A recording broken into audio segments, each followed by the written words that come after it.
আল্লাহর মাহবুব নবীর দিন প্রচারে সঠিক সুফি ভিত্তিক ইসলাম এই বিশ্বের বুকে যারা আমাদেরকে উপহার দিয়েছেন ওই সকল নবীর আদর্শের ধারক বাহক প্রিয় নবীর পথের অনুসৃত সেই সকল সোনার মানুষগুলি আল্লাহ ওনাদের ফয়জ বরকত আমাদেরকে নসিব করুক আমিন।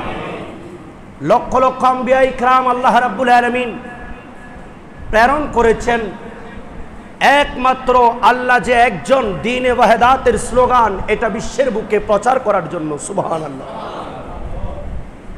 এই দ্বীনের তাবলীগের মাধ্যমে নিজের আমলের পরিধি করার মাধ্যমে আল্লাহর কাছে নৈকট্য হাসিল করা, পরকালীন শান্তি মুক্তি কামনা করা, এটাই মনসা। না হলে আল্লাহ রাব্বুল আলামিন এমন এক জাত, লাম ইয়ালিদ ওয়া লাম ইউলাদ ওয়ালাম ইয়াকুল লাহু কুফুয়ান আহাদ, তিনি কাউকে জন্ম দেন না, আবার তিনি কারো কাছ থেকে জন্মগ্রহণও করেননি, আর তার সমকক্ষ সৃষ্টির মধ্যে কিছুই নেই। সুবহানাল্লাহ। আবার আল্লাহ রাব্বুল আলামিন এমন এক জাত যিনি বান্দার প্রতি কোন সৃষ্টির প্রতি মুহতাজ। আমরা সাজদা করলেও কি আল্লাহর কিছুই যায় আসে না।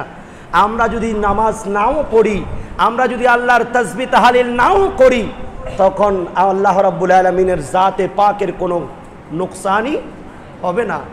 কারণ আমাদের মতো আমরা সাধারণ মানুষ, আমরা তো একটা শ্রেণী, আল্লাহর 18,000 আরো মাখলুকাত, এমনকি একটা ছোট্ট পিঁপড়া পর্যন্ত আল্লাহর তাসবিহ আদায় করছে। আর রাসূল পাক হাদিসে বলছেন যে পশু পাখি ততক্ষণ পর্যন্ত তারা জীবিত থাকে, তাদের রূহ কবজ হয় না যতক্ষণ পর্যন্ত তারা আল্লাহর জিকিরে লিপ্ত থাকে। যখন আল্লাহর জিকির ছেড়ে দিয়ে তারা যখন বেপরোয়া হয়ে যায়, দেউলিয়া হয়ে যায়, সেই সময় আল্লাহ রাব্বুল আলামিন তাদের রূহগুলিকে কবজ করে ফেলেন।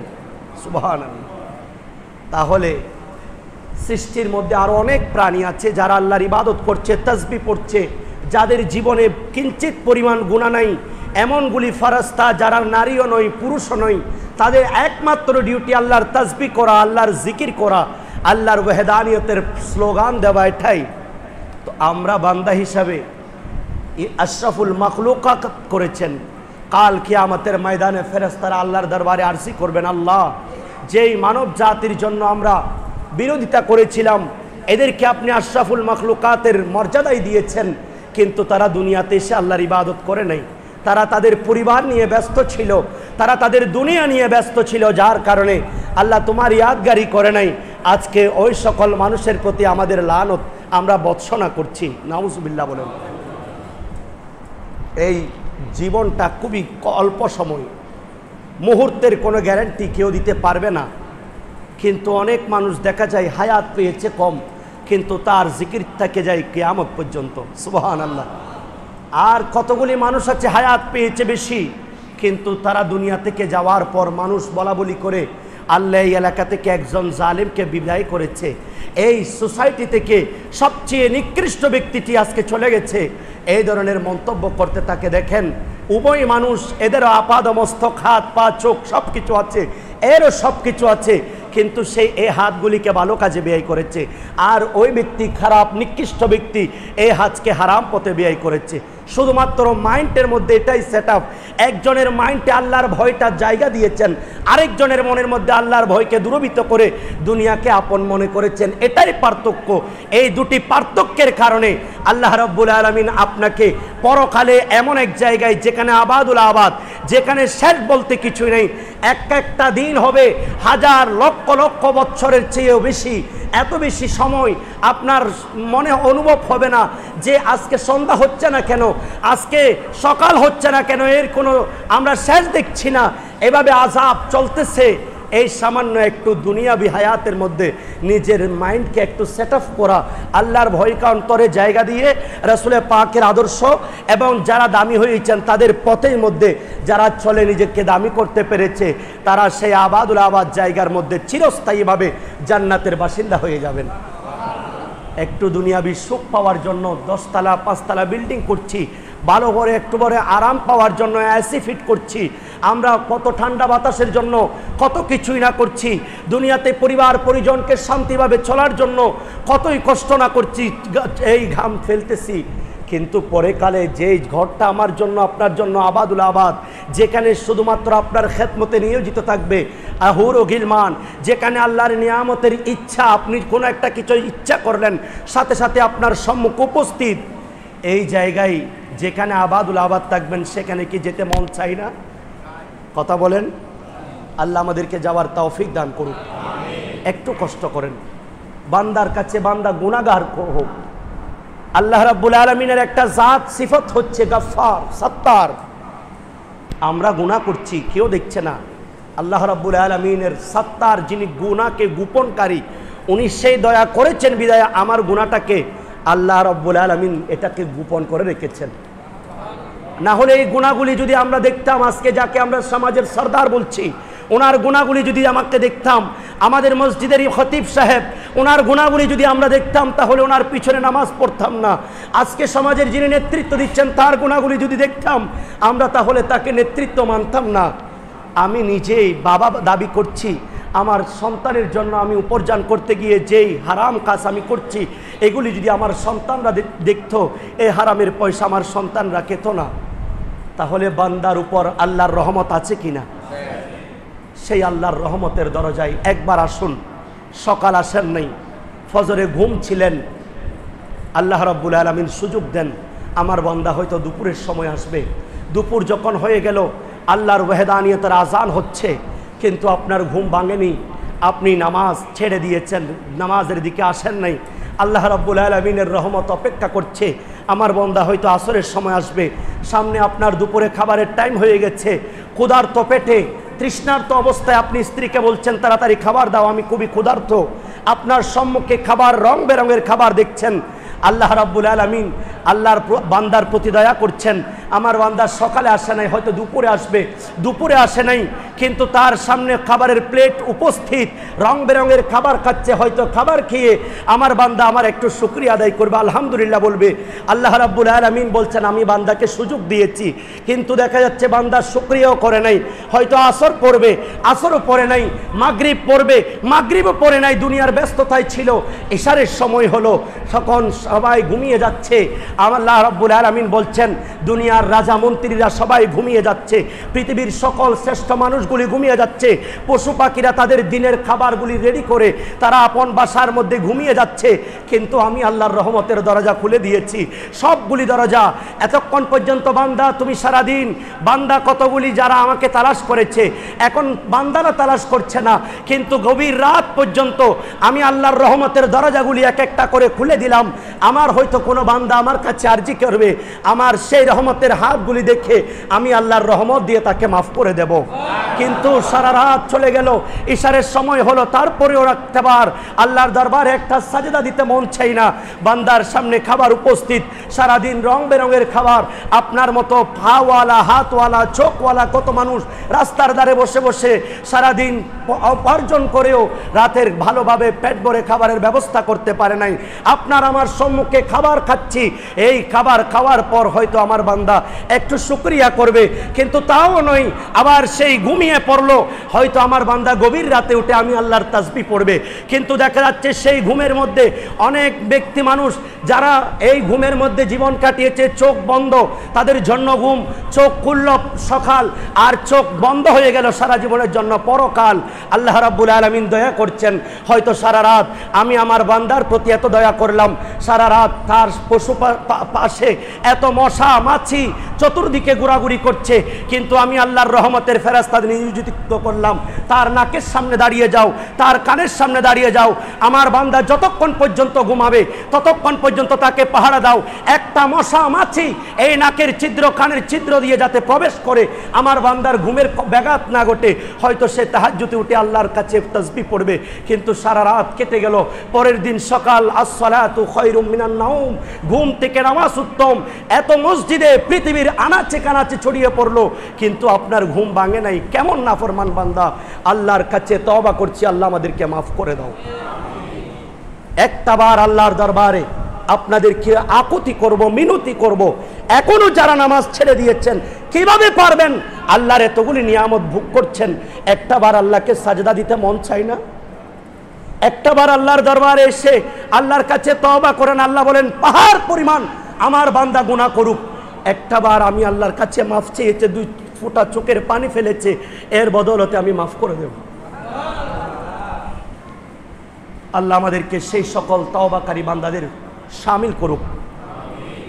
আল্লাহ রাব্বুল আলামিন সকলের উপর নিয়ামত বর্ষণ করেন না।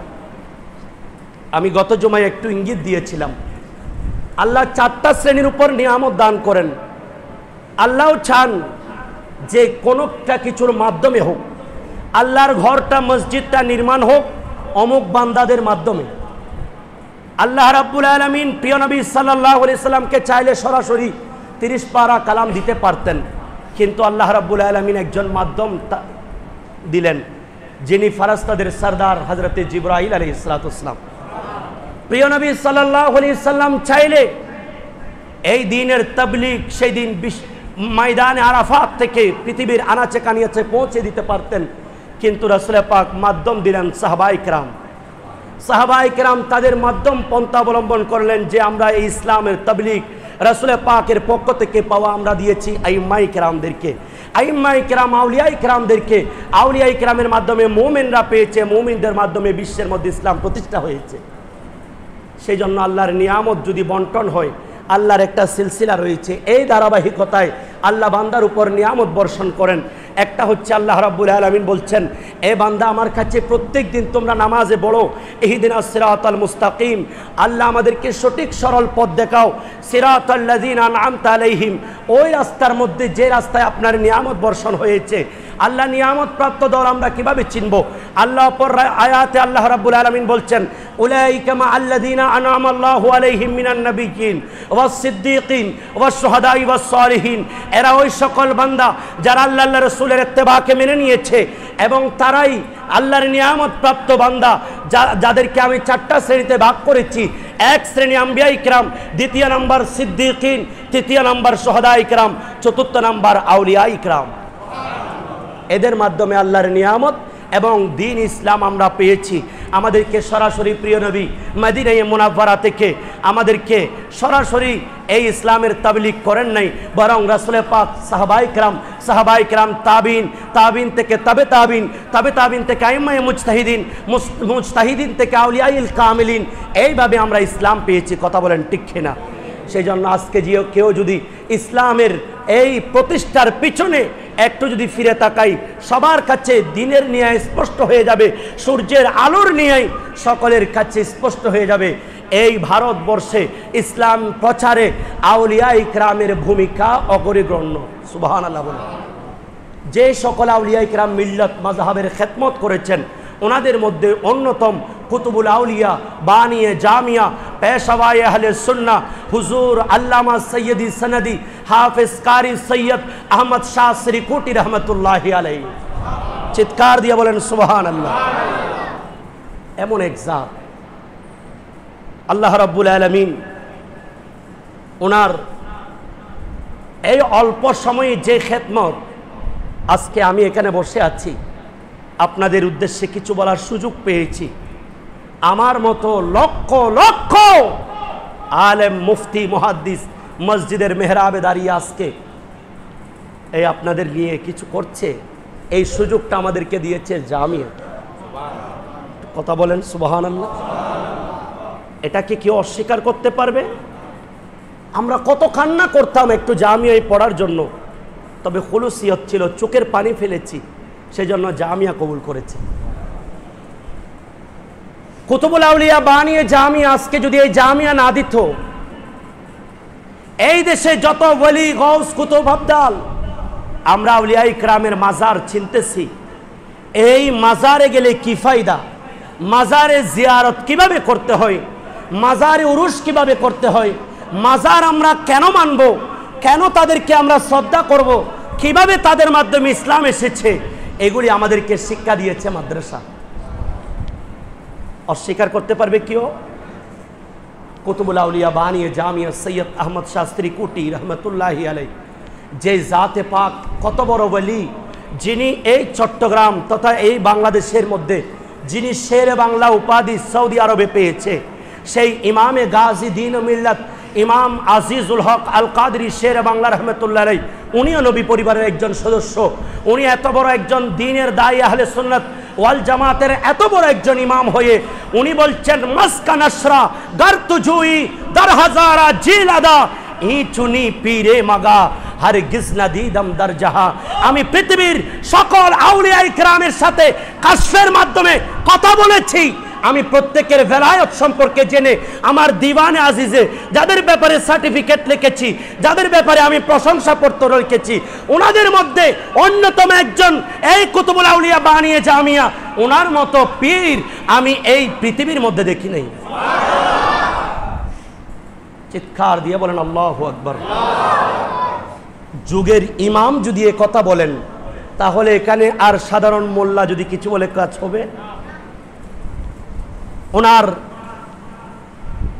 পীর ও মুর্শিদ যিনি ছিলেন হযরতে খাজা আব্দুর রহমান চৌরবী রহমতুল্লাহ আলাইহি, ওনার আব্বাজান হযরতে ফকির খিজির রহমতুল্লাহ আলাইহি, ওনার আব্বাজান হযরতে ইয়াকুব রহমতুল্লাহি আলাইহি, এই সকল বুজুর্গানে দিন এরা হচ্ছেন হুজুর গাউসে পাক শাহিন শাহে বাগদাদ, যিনি বেলায়েতের সম্রাট, যিনি নিজেই বলেছেন ওয়াকুল্লু ওয়ালিয়িন আলা কদমি ওয়াইন্নি আলা কদমিন নবী বদরিল কামালি। আমি আব্দুল কাদেরের এই কুদরতি এই বেলায়েতের কদম পৃথিবীর সকল আউলিয়া ইকরামের কাঁধের উপর, আর নবী মুস্তাফা রহমতুল্লিল আলমিনের নূরানি কদম শরীফ আমি আব্দুল কাদেরের কাঁধের উপর। তৎকালীন যুগে লক্ষ লক্ষ আউলিয়া ইকরাম যুগের শ্রেষ্ঠ ফকি ছিলেন, যুগের শ্রেষ্ঠ ওলি ছিলেন, যুগের শ্রেষ্ঠ গাউসুল আজম ছিলেন, যুগের শ্রেষ্ঠ কুতুব ছিলেন। ওনার মজলিসের মধ্যে 313 জন ওলি বসা ছিলেন।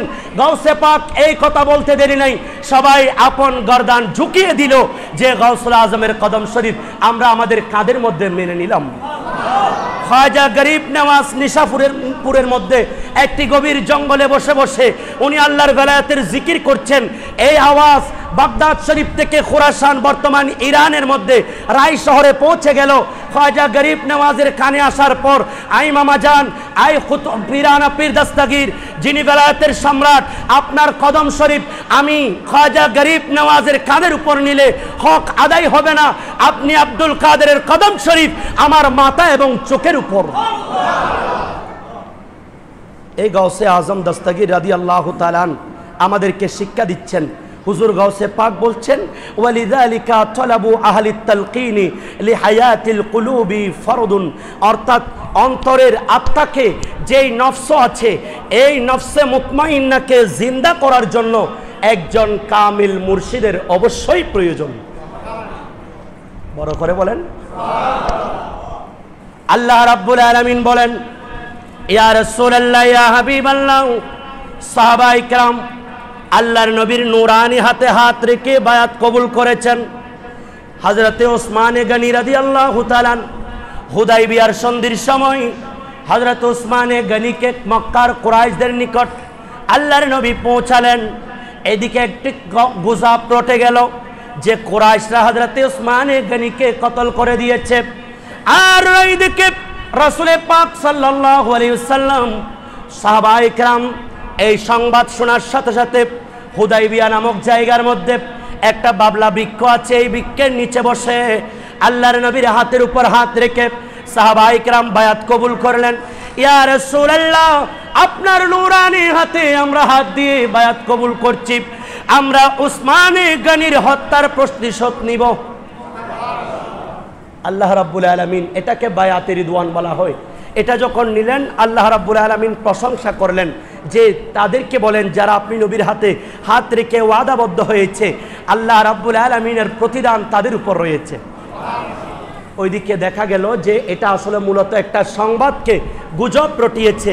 ওসমান গনি রাদিয়াল্লাহু তাআলা ওনাকে শহীদ করা হয় নাই, যার কারণে কাফেরদের সাথে 10 বছরের একটা চুক্তি হয়েছিল।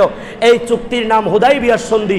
এই 10 বছর কয়েক বছর যেতে না যেতেই দেখা যাচ্ছে এটা যদিও বা কুরাইশদের পক্ষে, কিন্তু রাসূল পাক এলমে বাতিনি জানেন, এলমে গায়েব জানেন, যার কারণে এটা যদিও বা কাফেরের পক্ষে ছিল, কুরাইশদের পক্ষে ছিল, মুসলমানদের বিপক্ষে ছিল, নবীজি মেনে নিলেন।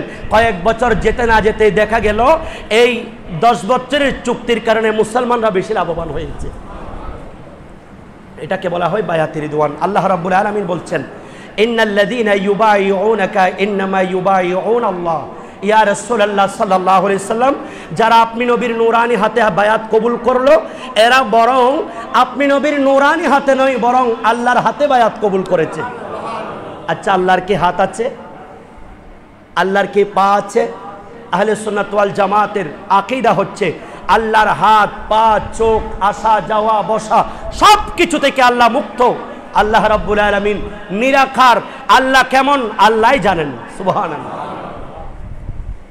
ওঠা বসা, সেজন্য আমরা বলি যে আল্লাহর প্রথম আসমানে আল্লাহ রাব্বুল আলামিন অবস্থান করেন। তার মানে অবস্থান নয়, আল্লাহর একটা স্পেশাল রহমতের দৃষ্টি প্রদান করেন। আল্লাহর এখানে কুদরতি হাত বলা হয়েছে, ইয়াদুল্লাহি ফাওকা আইদিহিম।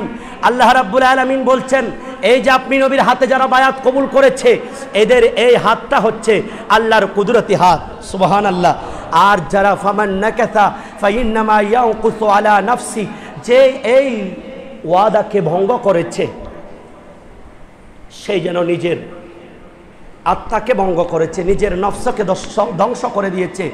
আর যেই ব্যক্তি ওয়ামান আউফা বিমা আহাদা আলাইহুল্লাহু, আল্লাহ রাব্বুল আলামিন বলছেন, আর যারা এই ওয়াদাকে পরিপূর্ণ করেছে, আল্লাহ রাব্বুল আলামিন ফাসায়ুতিহি আজরান আযীমা, আল্লাহ অচিরেই তাদেরকে নিয়ামতের যাজা দান করবেন। সেজন্য বায়াত কবুল করা এটা অত্যন্ত গুরুত্বপূর্ণ। সৃষ্টির মধ্যে যেমন সূর্য এবং বৃষ্টি, এরা মানুষের উপকার করে, জমিনকে সুশোভিত করে, সিক্ত করে। সূর্যের আলো ছাড়া উদ্ভিদ বাঁচতে পারে না, বৃষ্টি ছাড়া উদ্ভিদ বাঁচতে পারে না। সেজন্য সূর্য এবং বৃষ্টি হচ্ছে প্রদানকারী, আর জমিন এবং আমরা জমিনবাসী হচ্ছে গ্রহণকারী। প্রিয় নবী সাল্লাল্লাহু আলাইহি সাল্লাম, সাহাবায়ে কেরাম, তাবেঈন, আউলিয়ায়ে কেরাম, ওনারা হচ্ছেন ফয়েজ দানকারী, আর আমরা সাধারণ মুসলমান হচ্ছি আমরা গ্রহণকারী। সুবহানাল্লাহ। আর ইমাম আলা হযরত রাহমাতুল্লাহ আলাইহি বলছেন, এই নফস হচ্ছে একটা কুকুর, নফসে আম্মারা, যেটা মানুষের ক্ষতি সাধন করে। এই নফসে আম্মারা মানুষের দুশ্মন, এটা একটা কুকুর। যেই কুকুরের গলায় বেড়ি পরা থাকে, তার মানে এর একজন মালিক আছে। এই কুকুর মানুষের ক্ষতি করবে না। আর যেই কুকুরের গলার মধ্যে বেড়ি থাকে না, সেই যা ইচ্ছা তা মন চায়, যাকে তাকে কামড় দিতে চায়। সেই জন্য হুজুর ইমাম আলা হযরত বলছেন যে তরিকতের এই দীক্ষা গলায় নিয়ে তুমি যখন বায়াত কবুল করে একজন পীরের সান্নিধ্যে চলে যাবে, তখন তুমি একজন পীরের অধীনে আছো, তোমাকে শয়তান আর পথভ্রষ্ট করতে পারবে না। আর একটু বড় করে বলেন। আল্লাহ এই জন্য বলছেন, ওয়ামান ইউতি'র রাসূলা ফাকাদ আতা আল্লাহ, যারা আল্লাহ আল্লাহ রাসূলের ইতাআত করলো, সেই যেন মূলত আল্লাহর, যে যেন রাসূলের পাকের ইতাআত করলো, আনুগত্য করলো, সেই যেন মূলত আল্লাহর ইতাআত করছে। সুবহানাল্লাহ বলেন। আর আল্লাহ বলছেন, ওয়াত্তাবি সাবিলা মান আনাবা ইলাইয়া, আমি আল্লাহর দিকে যে রুজু হয়েছে তার দিকে রুজু হয়ে যাও, তার মাধ্যমে আমি আল্লাহকে পেয়ে যাবে। ইয়া আইয়ুহাল্লাযীনা আমানু ওয়াত্তাকুল্লাহ, ইয়া আমানুত্তাকুল্লাহ ওয়াবতাগু ইলাইহিল ওয়াসিলা। হে ঈমানদার বান্দা, স্পেসিফিক ভাবে একটা দলকে বলছেন, তোমরা আল্লাহকে ভয় করো এবং আমি আল্লাহর কাছে আসার জন্য তোমরা ওয়াসিলা তালাশ করো। বড় করে বলেন। হুজুর গাউসে পাকের এই তরিকাটা হচ্ছে শ্রেষ্ঠ তরিকা। যুগে যুগে সকল আউলিয়া ইকরাম, বুজুর্গানে দিন এই তরিকার দীক্ষা গ্রহণ করেছেন। এমনকি ইমামে আজম আবু হানিফা রাহমাতুল্লাহ আলাইহি, যিনি একটি মাযহাবের যিনি প্রতিষ্ঠাতা, যিনি হানাফি মাযহাবের সর্বশ্রেষ্ঠ ইমাম, যার অসংখ্য অনুসারী, সেই ইমামে আজম আবু হানিফা রাহমাতুল্লাহ আলাইহি আমাদের ইমাম বলছেন, লাউলা সানাতানে লা হালাকা নুমান, আমি নুমান ইবনে সাবিত, আমি যদি আমার পীর ও মুর্শিদ হযরতে জাফর সাদিক রাদিয়াল্লাহু তাআলা ওনার সান্নিধ্যে 2 বছর না কাটাতাম, আমি নুমান ধ্বংস হয়ে যেতাম। আর একটু বড় করে বলেন। আল্লামা জালালউদ্দিন রুমি রহমতুল্লাহ আলাইহি ইনি বলছেন, আমির জালালউদ্দিন থেকে রুমি হওয়ার কারণ, রুম, এই জালালউদ্দিন রুম হওয়ার পিছনে মাওলানা হারগিজ নাশুদ মাওলাই রুম তা গোলামে শামসে তিবরিজ নাশুদ। আমি মাওলানা জালালউদ্দিন রুমি, আমার পীর ও মুর্শিদ যদি শামসে তিবরিজের সান্নিধ্যে না যেতাম, তাহলে আমি জালালউদ্দিন রুমি হতাম না। ইমাম মালিক রাদিয়াল্লাহু তাআলা বলছেন, মুয়াত্তা ইমাম মালিকের মধ্যে এমন একজন ব্যক্তির সান্নিধ্যে যাও যিনি তোমাদেরকে শরীয়ত তরিকতের দীক্ষা দিবে। এই শরীয়ত তরিকতের দীক্ষার মাধ্যমে দুনিয়াতে তোমার ঈমান আকীদাকে হেফাজত করার পন্থা বদলিয়ে দিবে। সেই জন্য রাসূল পাক সাল্লাল্লাহু আলাইহি সাল্লামের ইমাম মালিক রাহমাতুল্লাহ আলাইহি ওনার মুয়াত্তা মালিকে বলছেন, মান তাফাক্কাহা ওয়া লাম ইয়াতাসাওয়াফ ফাকাদ তাফাসসাকা। যেই ব্যক্তির কাছে শরীয়তের জ্ঞান আছে কিন্তু তাসাউফের জ্ঞান নাই, শরীয়তের জ্ঞান আছে মাদ্রাসায় পড়েছে কিন্তু তরিকতের জ্ঞান নাই, সে ফাসিক হয়ে গেছে। নাউজুবিল্লাহ বলেন। ওয়ামান তাসাওয়াফা ওয়া লাম ইয়াতাফাক্কাহ, আর যে ব্যক্তির কাছে তাসাউফের জ্ঞান আছে, তরিকতের জ্ঞান আছে, শরীয়তের জ্ঞান নাই, ফাকাদে তাজান্দাকা, সেই জিন্দিক হয়ে গেছে, সেই নাস্তিক হয়ে গেছে। নাউজুবিল্লাহ বলেন। ওয়ামান জামাআ বাইনাহুমা ফাকাদ তাহাক্কাকা, যার কাছে শরীয়তের জ্ঞান এবং তরিকতের উভয়টার জ্ঞান আছে, সেই প্রকৃত ওলি, সেই প্রকৃত পীর ও মুর্শিদ। সুবহানাল্লাহ। রাসূল পাক সাল্লাল্লাহু আলাইহি সাল্লামের সাহাবায়ে কেরাম আপন হাতে হাত দিয়ে, ইয়া রাসূলুল্লাহ সাল্লাল্লাহু আলাইহি সাল্লাম, মহিলারাও দুটো হযরতে উবায়দা ইবনে সামিত রাদিয়াল্লাহু তাআলা ওনার কাছ থেকে দুটি হাদিস আছে এবং ইমাম বুখারী রাহমাতুল্লাহ আলাইহির হাদিসও আছে যে রাসূল পাক সাল্লাল্লাহু আলাইহি সাল্লামের সাহাবায়ে কেরাম রাসূল পাকের হাতে হাতে এসে, ইয়া রাসূলুল্লাহ সাল্লাল্লাহু আলাইহি সাল্লাম, রাসূল পাক তাদেরকে ওয়াদাবদ্ধ করাতেন, তোমরা কখনো আল্লাহর সাথে শরীক করবে না, তোমরা কখনো জিনা করবে না, তোমরা কখনো চুরি করবে না, তোমরা কখনো ব্যভিচার করবে না। আল্লাহ রাসূলের দেওয়া আমানত এটাকে মজবুতভাবে আঁকড়ে ধারণ করবে। এর মাধ্যমে আল্লাহর নবী তাদেরকে বায়াত কবুল করিয়েছেন। এমনকি মহিলাদের একটা দল আসলো, রাসূল পাক তাদেরকেও এই ধরনের কথাগুলি বলে বলে সাহাবায়ে কেরামদেরকে, মহিলা সাহাবীদেরকে বায়াত করিয়েছেন। সেই জন্য বায়াত হওয়া এটা রাসূল পাকের সাহাবায়ে কেরামদের সুন্নাত, এবং বুজুর্গানে দিন প্রত্যেকে আপন আপন পীর ও মুর্শিদের খাতে গিয়ে বায়াত কবুল করেছেন। সুবহানাল্লাহ। সেই জন্য রাসূল পাক সাল্লাল্লাহু আলাইহি ওয়াসাল্লাম বলছেন, বায়াতের কাজ কি, একজন পীর কি করেন? ইন্নাল মুমিনিনা ইযা আযনাবা কানাত নুকতাতুন সাউদা ফি কলবিহি ফাইযা তাবা ওয়াস্তাগফারা সাফুলাস কলবাহু। আল্লাহর নবী বলছেন, যেই ব্যক্তি কোনো মুমিন যখন গুনাহ করে তার কলিজার মধ্যে, তার নফসের মধ্যে একটা দাগ হয়ে যায়। এই দাগটা কিভাবে চলে যায়? যখন পীর ও মুর্শিদের মাধ্যমে সে যখন তওবা করে, সে যখন ইস্তেগফার করে, আল্লাহ রাব্বুল আলামিন তাকে সেই দাগটা মোচন করে তাকে মাফ করে দেন। সেজন্য সাহাবায়ে কেরাম শিক্ষা দিয়েছেন যে এই বিষয় যেগুলি আল্লাহ নির্দেশ দিয়েছেন, ওয়ামা আতাকুমুর রাসূলু ফাখুযুহু ওয়ামা নাহাকুম আনহু ফান্তাহু। আল্লাহ বলছেন, রাসূল তোমাদেরকে যা দিয়েছে এর উপর, এবং রাসূল তোমাদেরকে যা কিছু নিষেধ করেছে এই থেকে তোমরা মুক্ত থেকে আল্লাহর নবীর হাতে বায়াত কবুল করো। এটাই আমাদেরকে শিক্ষা দিয়েছেন শাহিন শাইস্তারি কোট। या अल्लाह हम तौबा करते हैं, या अल्लाह हम तौबा करते हैं तमाम गुनाहों से, आइंदा के लिए छूटे भरे आइंदा के लिए वो काम करेंगे जिससे अल्लाह रसूल राजी हो, और वो काम नहीं करेंगे जिससे अल्लाह रसूल नाराज हो।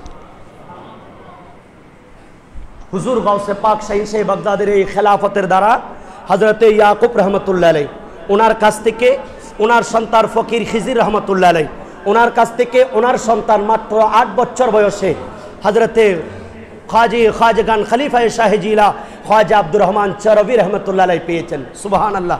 যিনি শুধুমাত্র কোরআনে পাকে তিলাওয়াত করতে জানতেন, আর কোনো প্রাতিষ্ঠানিক জ্ঞান ছিল না।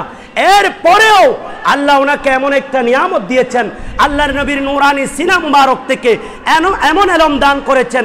কোরআন শরীফের মধ্যে যেমনিভাবে 6666 আয়াত 30 পারা সম্বলিত বুখারী শরীফ, সহিহ বুখারী শরীফ, যেখানে আল্লাহর নবীর প্রায় 4500 7500 মতো হাদিস রাসূল যেখানে আছে, এই 30 পারা সম্বলিত সহিহ বুখারী শরীফের মতো 6666টি দরুদে মুকাদ্দাসা, এক একটা পারা 48 পৃষ্ঠা করে, 1444 পৃষ্ঠা করে, আর সমগ্র পৃষ্ঠা এই এক একটা পারা তৈরি হয়েছে 30টা পাড়ায় মজমুআয়ে সালাওয়াত রাসূল সাল্লাল্লাহু আলাইহি সাল্লাম, যেখানে রাসূল পাকের আদর্শ, সাহাবায়ে কেরামের নূর, আউলিয়ায়ে কেরামের ফয়জ বরকত বেলায়েত, নবীজির আপাদ মস্তকের শান ফুটে উঠেছে। পবিত্র কোরআনে পাকে মাত্র 25 জন নবীর নাম আছে, কিন্তু এই মজমুআয়ে সালাওয়াত রাসূল 30 পারার মধ্যে অসংখ্য নবী রাসূলের নাম হযরতে খাজা চৌরবি লিপিবদ্ধ করেছেন।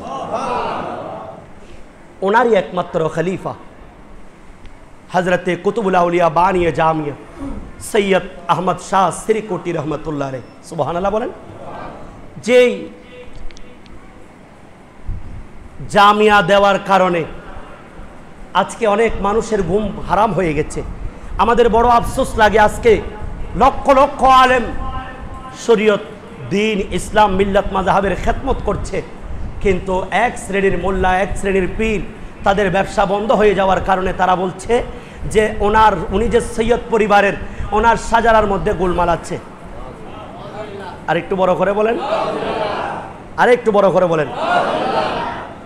এক নম্বর হযরত ইমামুল আম্বিয়া মুহাম্মাদুর রাসূলুল্লাহ সাল্লাল্লাহু আলাইহি সাল্লাম, 2 নম্বর ওনার লখতে জিগর খাতুনে জান্নাত মা ফাতেমা আয-জাহরা রাদিয়াল্লাহু তাআলা, 3 নম্বর ওনার লখতে জিগর তাজদারে কারবালা ইমামে হুসাইন রাদিয়াল্লাহু তাআলা, 4 নম্বর ওনার লখতে জিগর বিমারে কারবালা হযরত ইমামে যাইনুল আবিদিন রাদিয়াল্লাহু তাআলা, 5 নম্বর হযরত ইমামে বাকির, 6 নম্বর হযরত ইমামে জাফর সাদিক রাদিয়াল্লাহু তাআলা, 7 নম্বর হযরত ইমাম সৈয়দ ইসমাইল রহমাতুল্লাহ আলাইহি, 8 নম্বর হযরত সৈয়দ জালাল রহমাতুল্লাহ আলাইহি, 9 নম্বর হযরত সৈয়দ শাহ কায়েন রহমাতুল্লাহ আলাইহি, 10 নম্বর হযরত সৈয়দ জাফর কাব রহমাতুল্লাহ আলাইহি, 11 নম্বর হযরত সৈয়দ উমর রহমাতুল্লাহ আলাইহি, 12 নম্বর হযরত সৈয়দ গফফার রহমাতুল্লাহ আলাইহি, 13 নম্বর হযরত সৈয়দ গিসুদারাজ রহমাতুল্লাহ আলাইহি, 14 নম্বর হযরত সৈয়দ মাসউদ মাসওয়ানি রহমাতুল্লাহ আলাইহি, 15 নম্বর হযরত তাগাম্মুস শাহ রহমাতুল্লাহ আলাইহি, 16 নম্বর হযরত সৈয়দ সুদুর শাহ রহমাতুল্লাহ আলাইহি, 17 নম্বর হযরত সৈয়দ মুসা শাহ রহমাতুল্লাহ আলাইহি, 18 নম্বর হযরত সৈয়দ মাহমুদ শাহ রহমাতুল্লাহ আলাইহি, 19 নম্বর হযরত সৈয়দ আব্দুল করিম রহমাতুল্লাহ আলাইহি, 20 নম্বর হযরত সৈয়দ আব্দুল গফুর রহমাতুল্লাহ আলাইহি, 21 নম্বর হযরত সৈয়দ আব্দুল জালাল রহমাতুল্লাহ আলাইহি, 22 নম্বর হযরত সৈয়দ আব্দুর রউফ রহমাতুল্লাহ আলাইহি, 23 নম্বর হযরত সৈয়দ আব্দুল করিম রহমাতুল্লাহ আলাইহি, 24 নম্বর হযরত সৈয়দ আব্দুল্লাহ রহমাতুল্লাহ আলাইহি, 25 নম্বর হযরত সৈয়দ গফুর শাহ রহমাতুল্লাহ আলাইহি। আল্লাহু আকবার বলেন। 26 নম্বর হযরত সৈয়দ নফাস শাহ রহমাতুল্লাহ আলাইহি, 28 নম্বর হযরত আবি শাহ মুরাদ রহমাতুল্লাহ আলাইহি, 28 নম্বর হযরত সৈয়দ মুসা শাহ রহমাতুল্লাহ আলাইহি, 29 নম্বর হযরত সৈয়দ মাহমুদ শাহ রহমাতুল্লাহ আলাইহি, 30 নম্বর হযরত সৈয়দ হাজী হাশিম রহমাতুল্লাহ আলাইহি, 31 নম্বর হযরত সৈয়দ আব্দুল করিম রহমাতুল্লাহ আলাইহি, 30 নম্বর হযরত সৈয়দ আব্দুর রহিম রহমাতুল্লাহ আলাইহি, নম্বর হযরত সৈয়দ ইলিয়াস রহমাতুল্লাহ আলাইহি, 34 নম্বর হযরত সৈয়দ খুশহাল রহমাতুল্লাহ আলাইহি, 35 নম্বর হযরত সৈয়দ খান শাহ রহমাতুল্লাহ আলাইহি, हजरत सैयद काज़िम रहमतुल्लाह अलैहि, हजरत सैयद खानी जमान शाह रहमतुल्लाह अलैहि, 38 नंबर से हजरत सैयद सदर शाह रहमतुल्लाह अलैहि, 39 नंबर औलाद से हजरत कुतुबुल औलिया बानी जामिया सैयद अहमद शाह श्रीकुटी रहमतुल्लाह अलैहि, 40 नंबर गाउसिया कमिटिर बैनर जिनि दिएছেন এই দেশে 1974 সালে যিনি গ্রাসনে জুলুসে ঈদ মিলাদুন নবী সাল্লাল্লাহু আলাইহি সাল্লাম নির্দেশ দিয়েছেন এই গাউসে জামান তৈয়ব শাহ रहमतुल्लाह अलैहि 41 तम औलाद मुर्शिदी हुजूर किबला ताहिर शाह मुद्दाजिल हुलाली साहब। আল্লাহু আকবার বলেন। আসলে এখানে সাজারা নিয়ে কোনো গোলমাল নয়, তাদের মধ্যে একটা ইগো কাজ করছে। 12 রবিউল আউয়াল একটাবার মাত্র সেই শ্রীকুটি খানদান এই চট্টগ্রামে এসে লক্ষ লক্ষ মানুষকে বায়াত করছেন। না জানি 365 দিনে যদি 365 দিন চট্টগ্রামে থাকতেন তাদের মুরিদ খুঁজে পেত না। তো কথা বলেন ঠিক কিনা? যারা হক্কানি রব্বানি আলেম আছেন, দরবার আছেন এই দেশে, সকলের প্রতি শ্রদ্ধা রাখতে হবে। এই শ্রদ্ধাটা আমাদেরকে শিক্ষা দিয়েছেন শাহিন শাহ শ্রীকোট। শাহিন শাহ শ্রীকোট জানেন এই দেশের মধ্যে ইমাম শের বাংলার অবদান কতটুকু, এই দেশের মধ্যে গাউসুল আজম মেজবান্ডারির কতটুকু খেদমত আছে গাউসে জামান তৈয়ব শাহ রহমাতুল্লাহ আলাইহি জানেন। সেই জন্য উনি মেজবান্ডার শরীফে গিয়েছেন, শাহে আমানতের দরবারে যাওয়ার সময় নেমে গিয়েছেন। ওনারা কাশফের মাধ্যমে আউলিয়া ইকরামের মধ্যে কোনো হিংসা বিদ্বেষ নাই, সাধারণ মুরিদরা হিংসা বিদ্বেষ করছে। হিংসা বিদ্বেষ করলেও কোনো লাভ। শাহিন শাহ শ্রীকুটের যে মিশন, উনি হজরতে সৈয়দ আহমদ শাহ শ্রীকুটি রহমতুল্লাহ আলাইহি উনি জন্মগ্রহণের পর থেকে পবিত্র কোরআনে পাকের তিলাওয়াত শেষ করে 1988 সালে ওনার সকল সার্টিফিকেট সমাপ্ত করে উনি আফ্রিকার মধ্যে চলে গেলেন। সেখানে আফ্রিকার মধ্যে একজন সফল ব্যবসায়ী, এই যে ব্যবসার মধ্যে বরকত, 90% যারা হক হালালভাবে ব্যবসা করবে রাসূল পাকের সাথে তাদের হাসর হবে, এটা শিক্ষা দেওয়ার জন্য নবী করিম সাল্লাল্লাহু আলাইহি সাল্লামের সুন্নাত উনি ব্যবসা শুরু করলেন। উনি একজন সফল স্বচ্ছ ব্যবসায়ী হিসেবে সেখানে প্রতিষ্ঠিত লাভ করলো এবং আফ্রিকাওয়ালা নামে উনি সেখানে প্রসিদ্ধ লাভ করলো। পাশাপাশি উনি দ্বীনের তাবলীগ প্রচার করছেন। এইভাবে করতে করতে সেখানে 1911 সালে একটি মসজিদ, উনি কেপটাউন বন্দরের মধ্যে আফ্রিকার একটি মসজিদ নির্মাণ করলেন। সেখানে এলমে দ্বীনের, এলমে তাসাউফের খেদমত চলছে। এভাবে করতে করতে 1901, 2 এবং 1912 সালে চৌরবি রহমতুল্লাহ আলাইহির খেলাফতের জন্য উনি আপন দেশের মধ্যে যখন আসলেন, আপন পীর ও মুর্শিদের কাছে গেলেন। আপন পীর ও মুর্শিদ একজন নবী পরিবারের সদস্য, ওনাকে ওনার তরিকার মধ্যে গাউসে পাকের সেই জিম্মাটা ওনার হাতের মধ্যে তুলে দিলেন। আপন পীরের নির্দেশে উনি দীর্ঘদিন প্রায় 2 যুগ পর্যন্ত রেঙ্গুনে অবস্থান করেছেন। এমনকি আপন পীরের লঙ্গরখানায় যেখানে গরিব দুঃখীদের খাবার তৈরি হতো, সেখানে লাকড়ির অভাব চলছে। হযরতে খ্বাজা আব্দুর রহমান চৌরবি রহমতুল্লাহ আলাইহির মুরিদে বাসাফা কুতুবুল আউলিয়া বানিয়ে জামিয়া সৈয়দ আহমদ শাহ শ্রীকুটি 11 মাইল দূরে পাহাড় উপর থেকে লাকড়ি নিজের মাথায় নিয়ে 1988 সালে এতগুলি সার্টিফিকেট অর্জন করার কারণে হাফেজ, কারি, মুফতি, মুহাদ্দিস, মুমতাজুল মুহাদ্দিসিন, এত বড় বলি, এত বড় সৈয়দ জাদা, উনি আপন পীরের দরবারের মধ্যে উনি লাকড়ি টানছেন। কারণ ওনার খাতের মধ্যে, ওনার গলার মধ্যে গাউসে পাকের বেড়ি ছিল। অনুরূপভাবে যারা তরিকতের দীক্ষায় নিজের পীর ও মুর্শিদের হাতে বায়াত কবুল করে যদি আপন পীর ও মুর্শিদের হাতে নিজেকে বিক্রয় করে দিয়ে যদি নামাজ রোজার মধ্যে মশগুল থাকেন, শয়তান আপনাকে আমাকে কখনো গুমরা করতে পারবে। এখানে অসংখ্য দলিল আছে যে ইমাম আলা হযরত আজিমুল বরকত ফতওয়ায়ে রাসবিয়ার মধ্যে সুস্পষ্টভাবে উল্লেখ করে দিয়েছেন, মান লাইসা লাহু শাইখুন ফাশাইখুহু শাইতান, যার কোনো পীর নাই তার পীর শয়তান। সেজন্য আমি আপনাদেরকে মওতের সাকারাতের বিছানার বর্ণনা দিয়েছিলাম। সেই সাকারাতের বিছানায় একজন মুরিদ বুঝতে পারে পীর কত বড় উপকার, পীর ধরার জন্য কতগুলি শর্ত আছে। সেই পীর আলেম কিনা, অর্থাৎ যার কাছে শরীয়তের জ্ঞান আছে কিনা, তিনি যদি কিতাব থেকে মাসালা মাসাইল বের করার যোগ্যতা রাখেন, উনি পীর হিসাবে উনি যোগ্যতা সম্পন্ন। আরেকটা হচ্ছে আকিদা সহি কিনা, তার আকিদায় কোনো শিয়াদের মধ্যে শিয়াদের আকিদা, কোনো আহলে হাদিসের আকিদা, কোনো ইহুদিদের আকিদা, কোনো অন্যান্য খারিজিদের আকিদা কোনো আছে কিনা, অথবা তার আকিদার মধ্যে কোনো কুফরি মন্তব্য আছে কিনা, এটাই এই আকিদাটা তাকাতে হবে। আরেকটি হচ্ছে উনি সঠিক নবী বংশের এই ধারাবাহিকতায় একটা সিলসিলার মধ্যে আছে কিনা। হুজুর আমার কুতুবুল আউলিয়া বানিয়ে জামিয়া সৈয়দ আহমদ শাহ শ্রীকুটি রহমতুল্লাহ আলাইহি, ওনার 25তম পূর্বপুরুষ আমি যার নাম বলেছিলাম হযরতে গফুর শাহ রহমতুল্লাহ আলাইহি, উনি সেই আফগানিস্তানের কুহে তুর থেকে উনি সেই শ্রীকুট, বর্তমান যেটা শ্রীকুট শরীফ পাকিস্তানের একটি উত্তর পশ্চিম সীমান্ত প্রদেশের হাজারা জেলার মধ্যে অবস্থান করে উনি সেই শ্রীকুট নামক জায়গাটা জয় করে সেখানে এলমে দ্বীনের খেদমত করেছিলেন।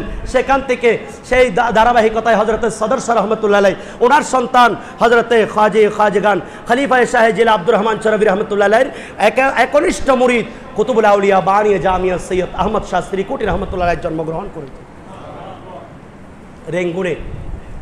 উনি সেখানে বার্মা মসজিদ দিয়েছিলেন এবং প্রায় 2 যুগ পর্যন্ত আপন পীরের নির্দেশে সেখানে মসজিদের ইমামতি করেছেন।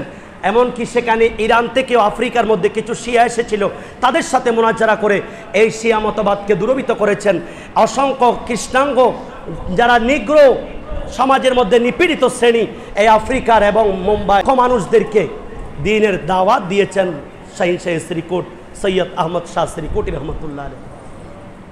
এমন এক জাত সেই 1941 সাল পর্যন্ত, 1941 সালে যখন দ্বিতীয় বিশ্বযুদ্ধ হয়েছিল, রেঙ্গুন থেকে চট্টগ্রামবাসীরা চট্টগ্রামে চলে এসেছে। হুজুর কিবলা পাকিস্তানে চলে গেলেন।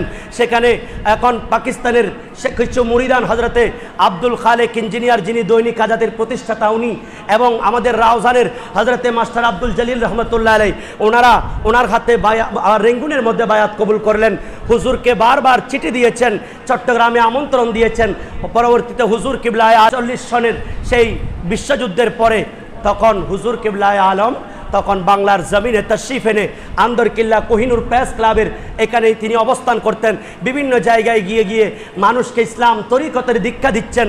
1950 সালে বাঁশখালীতে গেলেন, মাওলানা মোহাম্মদ এজাহার সাহেব একটি মাহফিলের আয়োজন করলেন। সেখানে উনি আওলাদ রসুল হুজুর শাহীন শাহী শ্রীকুট বক্তব্য রাখবেন। আমরা যেমনিভাবে শুরুতে ইন্নাল্লাহা ওয়া মালাইকাতাহু ইউসাল্লুনা আলান নবী ইয়া আইয়ুহাল্লাযীনা আমানু সাল্লু আলাইহি ওয়া সাল্লিমু তাসলিমা বলে আমরা দরুদ শরীফ পড়ি। হুজুর কিবলায়ে আলম যখন এই বাণী পড়লেন, সবার জবান চুপ, কেউ দরুদ শরীফ পড়লেন না। হুজুর কষ্ট পেলেন, সারা রাত খাবারও খান নাই, নিদ্রাও যান। হুজুর কিবলায়ে আলম বলছেন, ইহা এক মাদ্রাসা হোনা চাহিয়ে, এখানে একটি মাদ্রাসার প্রয়োজন আছে, জায়গা তালাশ করো। জায়গা তালাশ করতে করতে যখন চট্টগ্রাম 16 শহর জামিয়া আহমদিয়া সুন্নিয়া আলিয়া যে জায়গা আছে, কমিশনার কামাল উদ্দিন সাহেব ওনার পিতা হযরত উদ্দিন সাহেব ওনার যে জায়গা আছে, এই জায়গাটা নূর মোহাম্মদ সওদাগর আল কাদের রহমতুল্লাহ আলাইহি উনি দেখালেন।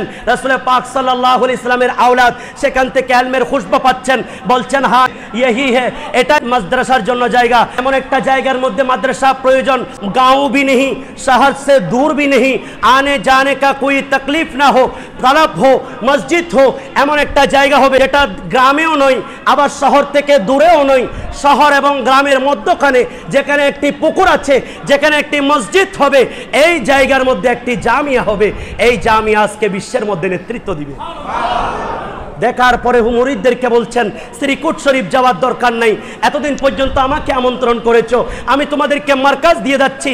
এই মাদ্রাসাটা আমি নিজেই সৈয়দ আহমদ শাহ শ্রীকুটি, ইয়ে জামিয়া কিস্তিয়ে নূহ হ্যাঁ। হযরতে নূহ আলাইহিস সালাতু ওয়াস সালামের কিস্তির সময় যখন উনি 950 বছর কান্নার পর কাউকে ইসলামের পথে দীক্ষিত করতে পারছে না, আল্লাহর কাছে যখন হাত তুললেন, আল্লাহ নূহ আলাইহিস সালাতু ওয়াস সালামের সময় প্লাবন দিলেন, এই নূহ তুমি একটি নৌকা বানাও, তোমার পছন্দের মানুষদেরকে সেখানে উঠাও, যারা এখানে মুখ উঠবে তারাই মুক্তি পাবে, সবকিছু ধ্বংস হয়ে যাবে। আওলাদ রাসূল শাহীন শাহী শ্রীকুট বলছেন, এই জামিয়াটা নূহ আলাইহিস সালাতু ওয়াস সালামের কিস্তি, যারা এখানে উঠবে সেই ঈমান আকীদা হেফাজত থাকবে, আর যে এখান থেকে সটকে পড়বে তার ঈমান আকীদাকে নষ্ট করে ফেলবে। আমাকে আর দেখার প্রয়োজন নাই, আমাকে আর চিঠি লেখার প্রয়োজন নাই। মুझे देखना है तो मदरसा को देखो, मुझे मोहब्बत है तो मदरसा को मोहब्बत करो, काम करो, इस्लाम को बचाओ, दीन को बचाओ, सच्चा आलेम तैयार करो। এভাবে রাসূল পাকের আওলাদ আমাদেরকে জামিয়া দিয়েছেন। 1954 সাল থেকে আজ পর্যন্ত লক্ষ লক্ষ মুফতি, মুহাদ্দিস, মুফাসসির ইলমে দ্বীনের খেদমত, সঠিক আহলে সুন্নাত ওয়াল জামাতের খেদমত করছেন। ইনশাআল্লাহ গাজী দিন মিলাদ বলছেন, আল্লাহর কসম আমি বেলায়েতের দৃষ্টি দিয়ে দেখছি, কিয়ামত যতদিন আসমানের মধ্যে আসমান বাকি থাকবে, যতদিন কিয়ামত হবে না ততদিন জামিয়া থেকে থাকবে। জামিয়া আহমদিয়া মাদ্রাসা ভবন, নূহ নবীর কিস্তি তাহা হুজুরের বচন। সুবহানাল্লাহ। শামস বলে সে তাই চলে, সঠিক জ্ঞান দান, আজও বিশ্বে জিন্দা আছে সুন্নি মুসলমান। সুবহানাল্লাহ। এই জামিয়ার অবদান কেউ অস্বীকার করতে পারবে না, কোনো আলেম, কোনো মুফতি, মুহাদ্দিস। এত বেশি নিয়ামত আমরা পেয়েছি। সেই ধারাবাহিকতায় হুজুর কিবলা দুইবার জাহাজ যুগে মদিনায়ে মুনাওয়ারায় গেলেন, একবার 1948 সালে আর একবার 1958 সালে। যখন হুজুর কিবলা গেলেন তখন রাসূল পাকের রওজা থেকে নির্দেশ আসলো, আগামীবার যখন তুমি হজে আসবে তোমার বড় নাতি হযরতে তাহের শাহ মুদ্দাজিল হুলালি আমাদের পীর সাহেব কিবলাকে নবীজি দাওয়াত দিয়েছেন। 1958 সালে যাওয়ার সময় হুজুর কিবলার সাথে আমাদের মুর্শিদে করিমকে নিয়ে গেলেন। 9 জিলহজ আরাফাতের ময়দানে শাহীন শাহী শ্রীকুট আপন মুরিদ নাতি হযরতে তাহের শাহ বায়াত কবুল করালেন। আর সেই শাহীন শাহী শ্রীকুটের কোরআনী নসল দিয়ে এমন এক ওলি দুনিয়ার মধ্যে তশরিফ এনেছেন যিনি মাতৃগর্ভের ওলি। তৈয়ব কা মাকাম বহুত উঁচা হে, তৈয়ব মাদার জাত ওলি হে, এভাবে করে রাসূল পাকের আওলাদ সার্টিফাই করেছেন। জামিয়া আহমদিয়া সুন্নিয়া আলিয়া, জামিয়া আহমদিয়া সুন্নিয়া আলিয়া, প্রতিষ্ঠাতা আওলাদ রাসূল সৈয়দ আহমদ শ্রীকুটি, সৈয়দি মুর্শিদি। সুবহানাল্লাহ। পৃথিবীর সকল আউলিয়া ইকরাম প্রত্যেক বলি, প্রত্যেকের খেদমত আছে, প্রত্যেকের অবদান আছে, প্রত্যেকের আপন আপন জায়গায় দ্বীনের দীক্ষা দিয়েছেন। সকলের প্রতি শ্রদ্ধা। শাহিনশাহী শ্রীকোটের মরকজ থেকে আমরা সেজন্য সালামি দেওয়ার সময় সকল দরবারকে মিলিয়ে দিই, অর্থাৎ সকলের প্রতি আমাদের শ্রদ্ধা, সকলের প্রতি আমাদের ভক্তি। কোনো ওলির প্রতি বিদ্বেষপূর্ণ কোনো ধরনের আচরণ, কোনো তরিকতের প্রতি বিদ্বেষ আমাদেরকে শিক্ষা দেয় নাই। ইনশাআল্লাহ আমরা এগুলা থেকে হেফাজত থাকবো। আমিন।